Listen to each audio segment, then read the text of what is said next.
પ્રકરણ 9 પસ્તાવો, હિંમત અને સત્યની શોધ. દિશાનો આત્મમંથન.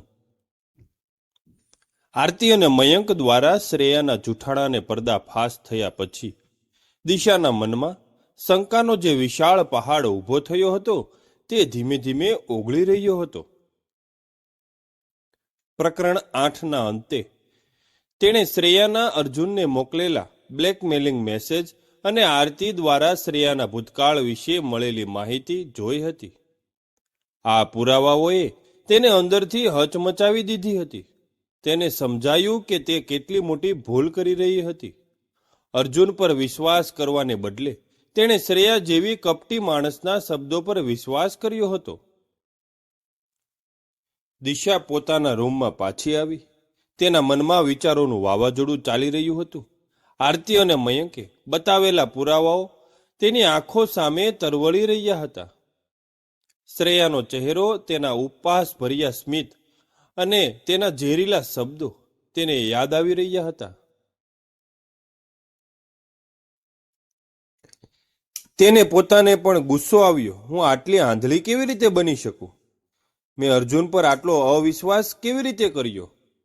તેણે પોતાની જાતને પ્રશ્ન કર્યો. તેને યાદ આવ્યું કે અર્જુને તેના માટે શું શું કર્યું હતું. કોલેજમાં તેને કેવી રીતે મદદ કરી હતી. તેના પ્રોજેક્ટમાં સાથ આપ્યો હતો. તેને કેવી રીતે સુરક્ષા આપી હતી. જ્યારે કોઈ તેને હેરાન કરતું ત્યારે અર્જુન કેવી રીતે ઢાલ બનીને ઊભો રહેતો. તેણે દિશાના ભૂતકાળને સ્વીકાર્યો હતો. તેની પીડાને સમજી હતી અને બદલામાં દિશાએ શું આપ્યું? માત્ર અવિશ્વાસ, મૌન અને ગુસ્સો. દિશાનું હૃદય પસ્તાવાથી ભરાઈ ગયું.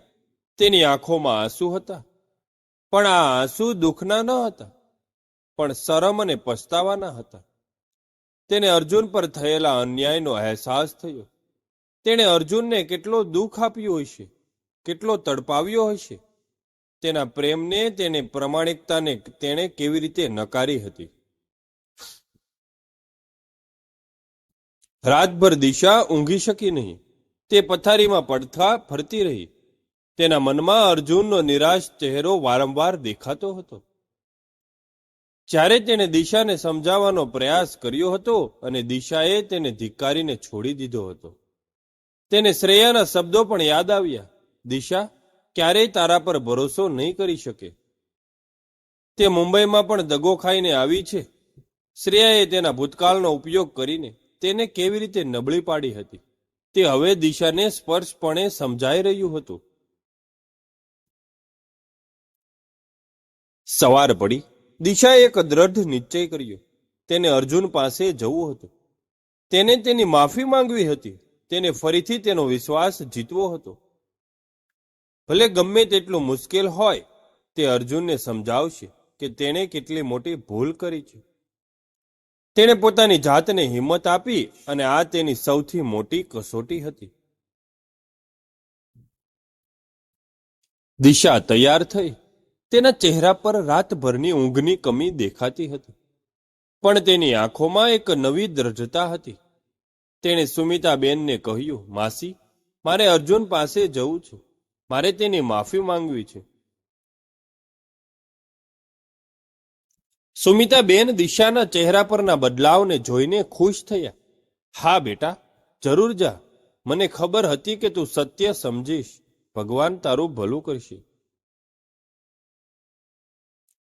દિશા કોલેજ તરફ ચાલી. તેના પગ ઝડપથી ચાલી રહ્યા હતા. રસ્તામાં તેને અર્જુન ક્યાં મળશે તે ખબર ન હતી, પણ તેને ખાતરી હતી કે તે તેને શોધી કાઢશે. તેના મનમાં પસ્તાવો હતો, પણ સાથે જ એક નવી આશા પણ હતી. તેને અર્જુનનો સાથ પાછો જોઈતો હતો. કોલેજ પહોંચીને દિશા સીધી અર્જુનના ક્લાસરૂમ તરફ ગઈ. ક્લાસ પૂરો થઈ ગયો હતો. અર્જુન પોતાના ટેબલ પર એકલો બેઠો હતો. પુસ્તકો સામે હતા, પણ તેનું ધ્યાન ક્યાંય બીજે જ હતું. તે ખૂબ ઉદાસ લાગી રહ્યો હતો.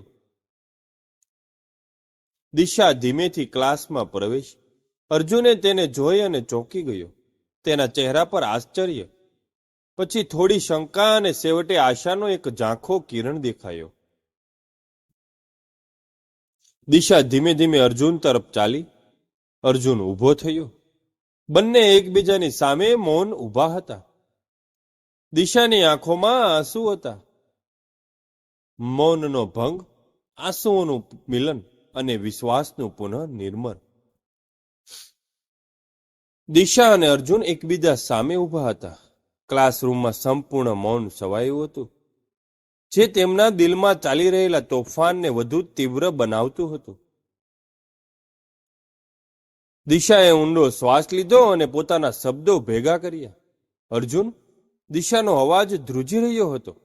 મને માફ કરજે. આ 3 શબ્દો અર્જુન માટે હજારો શબ્દો સમાન હતા. તેની આંખોમાં પણ આંસુ આવી ગયા. તેણે કલ્પના પણ નહોતી કરી કે દિશા તેની પાસે માફી માંગવા આવશે. દિશા, તું? અર્જુન બોલી શકતો ન હતો. મેં તારા પર વિશ્વાસ ન કર્યો અર્જુન. મેં શ્રેયાના જૂઠાણા પર વિશ્વાસ કર્યો. મેં તને ખોટો સમજ્યો. દિશાના અવાજમાં પસ્તાવો હતો.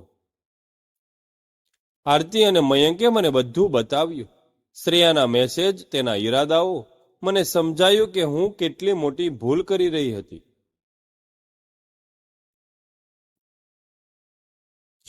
દિશાના આંખમાં આંસુ વહેવા લાગ્યા. મને ખબર છે કે મેં તને કેટલું દુઃખ આપ્યું છે. મેં તારા પ્રેમને અપમાનિત કર્યો છે. હું તારી સાથે કેટલી ખરાબ રીતે વર્તી. મને માફ કરી દે અર્જુન. પ્લીઝ મને માફ કરી દે. અર્જુને એક ક્ષણ પણ વિચાર્યા વિના દિશાને ગળે લગાડી દીધી. તેણે દિશાના પોતાના બાહુપાસમાં લઈ લીધી. દિશા પણ અર્જુનને વળગી પડી અને ધ્રુસકે ધ્રુસકે રડવા લાગી.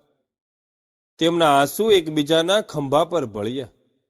આ આંસુ દુઃખના ન હતા, પણ રાહત, સ્વીકૃતિ અને ફરીથી મળવાની ખુશીના હતા. દિશા, હું જાણતો હતો કે તું એક દિવસ સત્ય જરૂર સમજીશ. મને ખબર હતી કે તું મને ક્યારેય છોડી શકીશ નહીં. અર્જુને દિશાના માથા પર હાથ ફેરવતા કહ્યું. તેનો અવાજ પ્રેમ અને લાગણીથી ભરેલો હતો. મને માફ કરજે અર્જુન. મારા ભૂતકાળના દરના કારણે મેં તારા પર વિશ્વાસ ન કર્યો. દિશાએ કહ્યું. ભૂતકાળને ભૂલી જા દિશા.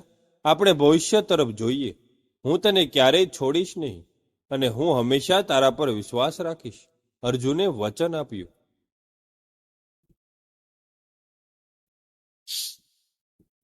થોડી વાર પછી તેઓ અલગ થયા. દિશાએ અર્જુનનો હાથ પકડ્યો. આરતી અને મયંક ક્યાં છે? મારે તેમનો પણ આભાર માનવો છે. તેમના વગર હું ક્યારેય સત્ય ન જાણી શકેત. તેઓ બહાર જ રાહ જોઈ રહ્યા હશે, અર્જુને સ્મિત કરતા કહ્યું.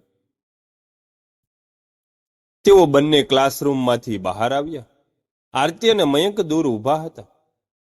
તેમના ચહેરા પર ચિંતા હતી. તેમને દિશા અને અર્જુનને સાથે જોઈને ખુશીનો પાર ન રહ્યો. દિશા સીધી આરતી અને મયંક પાસે ગઈ. Thank you Aarti, thank you Mayank. તમે લોકોએ આજે મારી આંખ ખોલી નાખી. તમે મારા સાચા મિત્રો છો. આરતીએ દિશાને ગળે લગાડી. અરે પાગલ, અમે તો મિત્રો છીએ. આવું ન હોય તો શું હોય? મયંકે હસતા કહ્યું. હવે તો પાર્ટી આપવી પડશે હો, તમારા બંનેના પેચઅપની. બધા હસી પડ્યા. કેમ્પસમાં ફરીથી ખુશીનો માહોલ છવાઈ ગયો હતો. અર્જુન અને દિશાનો સંબંધ હવે વધુ મજબૂત બની ગયો હતો. વિશ્વાસની તિરાડ પડી હતી, પણ તે તિરાડને પ્રેમ અને સમજણની ભરી દેવામાં આવી હતી. આ ઘટનાએ તેમને એકબીજા માટે વધુ મજબૂત બનાવ્યા હતા. તેમને સમજાયું કે સાચા પ્રેમનો વિશ્વાસ કેટલો મહત્વનો છે. સાંજે અર્જુન અને દિશા કોલેજના બગીચામાં બેઠા હતા. સૂર્ય આથમી રહ્યો હતો અને આકાશમાં કેસરી રંગ છવાઈ ગયો હતો. અર્જુને દિશાનો હાથ પોતાના હાથમાં લીધો. હું તને ક્યારેય નહીં છોડું અર્જુન, દિશાએ કહ્યું. હવે હું ક્યારેય કોઈના શબ્દો પર વિશ્વાસ નહીં કરું, સિવાય તારા પર. અને હું પણ તને ક્યારેય છોડીશ નહીં દિશા. હું હંમેશા તારી સાથે છું, અર્જુને વચન આપ્યું. તેમણે એકબીજાને જોઈને સ્મિત કર્યું. તેમની આંખોમાં ફરીથી પ્રેમ, વિશ્વાસ અને ખુશીની ચમક હતી. શ્રેયા ભલે તેમના સંબંધોમાં તિરાડ પાડવામાં સફળ રહી હોય, પણ તે તેને કાયમ માટે તોડી શકી ન હતી. પ્રેમ અને મિત્રતાના બળ પર દિશા અને અર્જુને પોતાના તૂટેલા વિશ્વાસનું પુનઃ નિર્માણ કર્યું હતું. આ એક નવી શરૂઆત હતી, જ્યાં તેમનો પ્રેમ વધુ પાકો અને મજબૂત બનીને ઉભર્યો હતો. તેમને ખબર ન હતી કે શ્રેયા હજુ પણ તેમને છોડશે કે નહીં, પણ હવે તેઓ કોઈ પણ પડકારનો સામનો કરવા માટે તૈયાર હતા, કારણ કે તેમની પાસે એકબીજાનો સાથ હતો અને અદમ્ય વિશ્વાસ હતો.